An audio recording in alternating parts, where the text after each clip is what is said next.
shambani wanakuwa wameweka mbolea ambayo inahitajika wakati huo na mbolea iliyopita na mbolea inayokuja.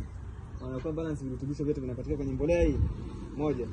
Kwa ukipiga mbolea ya kupandia inakuwa inapandia na kukuzia.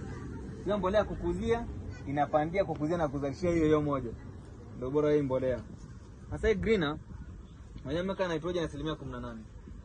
Najua ni sawa na kampuni zingine utakuta mpaka 31 mpaka 40 mpaka 18. Kwa sababu gani mpaka 18? Kwa sababu mmea unahitaji chini ya nitrogen chini ya 10%. Unaona? Kwa hiyo kiweka zaidi ya pale ni vingine vinapotea, vitu vingine vinafanya vinapotea. Ni sana maji, una jagi alafu na kikombe. Kikombe kinahitaji maji kidogo, si ndio? Alafu jagi limejaa maji. Kwa hiyo kiweka maji yatakuwa zidi yatakuwa yanamwagika. Sio kwamba labda kikombe kitakuwa kikubwa kitachukua maji hata mbele kwenye jagi, hapana. Maji mengine yatapotea.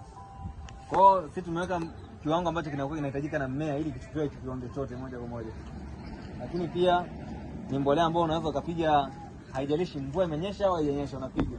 Inatoa matokeo mazuri kabisa. Baada ya kupanda, lakini pia kwa mimea ambayo tayari shaota ukipiga inatoa matokeo ndani ya masaa 48. Ndani ya siku 2. Unaona kabisa mmea hapo umebadilika. Na sasa ulikuwa hujapiga unaona kabisa hapa hamna mbolea, hapa kuna mbolea. Ndio zuri ya mbolea ya Ogatix.